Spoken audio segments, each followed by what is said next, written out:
Alright, so this is vlog something or other. I don't remember. I've lost count by now.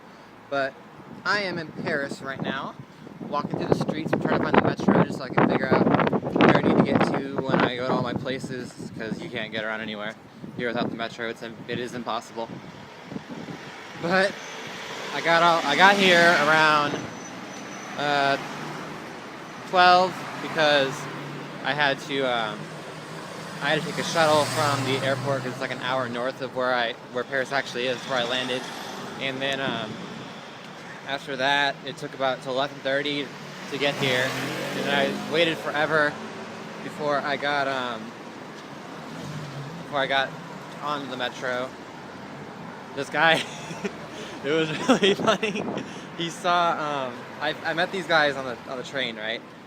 Or not on the train, in line to get on the bus to, because they flew in the same place that I did, and he saw them trying to sneak through the metro because apparently everybody does that here, and he saw him trying to just kind of push it, and it didn't really work out for him. So the guy who was already on the other side beckons us to come over, holds the damn door open, and then has us go across the street, or go across through the metro, sneaks us into the metro, so we didn't have to wait, an hour in line just to get tickets to get on the bus, or to get on the metro. It was pretty cool. I'm just kind of walking through the streets, and then I got back. The hostel is so nice. It's almost better than the flat I pay for, 300 euros a month.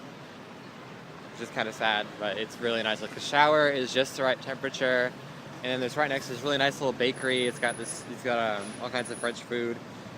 It's really good. I'll put up more footage later. Just thought I'd go ahead and shoot this one my first night here. Bye. So now, me and my friend Gabby. Hi. And these two girls that we met in the hostel from Canada. I'm really jealous that you guys have your tech and stuff here. We're all in right in front of the Eiffel Tower. Hang on, I'll show you in a second. I'll switch to the front view. But this is just so unreal. I'm here in Paris, Paris, seeing all these sights that hardly anyone ever gets to see, and eating the food that's authentic, and it's amazing. And my life is so surreal right now. Okay, hang on, I'll show you the Eiffel Tower now.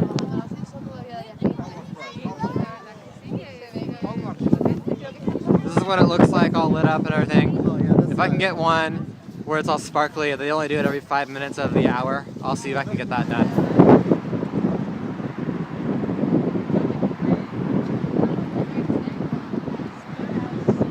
Alright, so this is probably going to be the last vlog I make for this trip. I have had the time of my life. It's hitting me so hard. I am living the dream, doing the stuff that so many people want to do but just never can afford, or never do it. And my life is, like I said in the earlier video, my life is so surreal. I never thought I would have this much fun in one weekend. We're on our way to Disneyland right now, and we had this crazy night last night, and we had a really good day the last 2 days. This is my friend Gabby, by the way. Hi. What was your favorite part, Gabby? Climbing up the Eiffel Tower. Climbing up the Eiffel Tower. My favorite part was probably climbing the Eiffel Tower, or having that authentic French food, the duck and the potatoes and everything, and then meeting those Australian girls, and going on a walking tour where history was actually interesting to me, because history bores me to tears most of the time. I'm gonna bite it off. Or, what was your favorite part? Please tell us. I thought it was last night. Shut up. We're not gonna talk about last night. And then this is it for this video. So I'll put this up as soon as probably Monday or Tuesday. Bye. Okay, so now I am at the Madrid airport, getting ready to head back to Murcia. It's gonna be a 5-hour bus ride, and I'll get probably there I leave at 10:45, so that takes probably just under 5 in the morning when I'll get there. I had a good time. Just right until the very end was kind of annoying.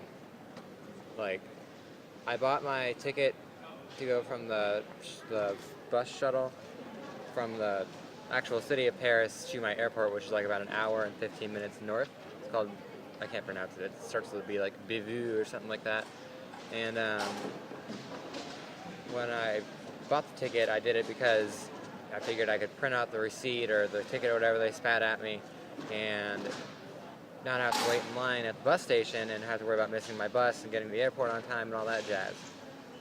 Well, they sent me the receipt, and when I printed the receipt out, which is like they sent it to me through email, I printed it out and I showed it to like the people running security and like the bus driver and all that stuff, and they're like, no, you can't use that. It's just the it's just like the bill of, it's just like the, what do you call it again,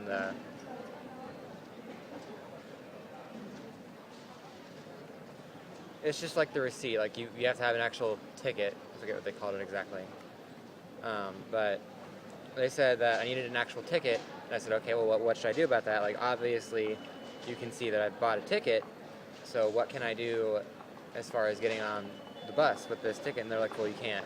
You have to go and buy a new ticket unless you can, like, somehow show me your ticket that we sent you through email or whatever. And I'm like, well, I can't get on the internet. I'm in, like, this is an American phone. I don't have internet here. And they're like, oh, well, then you're going to have to just go buy a new ticket.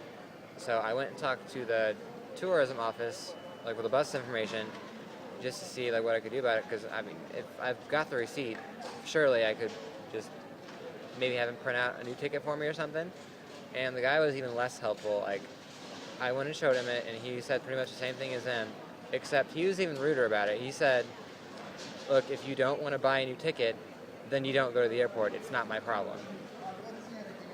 Like, I've never heard of not being able to show a receipt, proof that you bought something, and not being able to use it. Like, I can't say that every single French person is rude, because it's not true. Like, I've got friends in Murcia that are French, and they're actually really nice.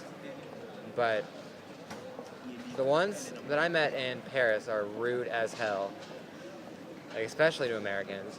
And I really don't understand why, because, I mean, if you speak my language, why are you, I don't understand why you're getting so angry with me and rude to me because I'm speaking to you back in it, because it's the only way I know how to communicate with you.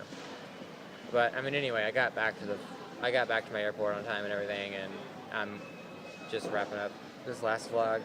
I did have my aunt ask me a question. I thought I'd save it till now, about Halloween, because it's coming up on Wednesday.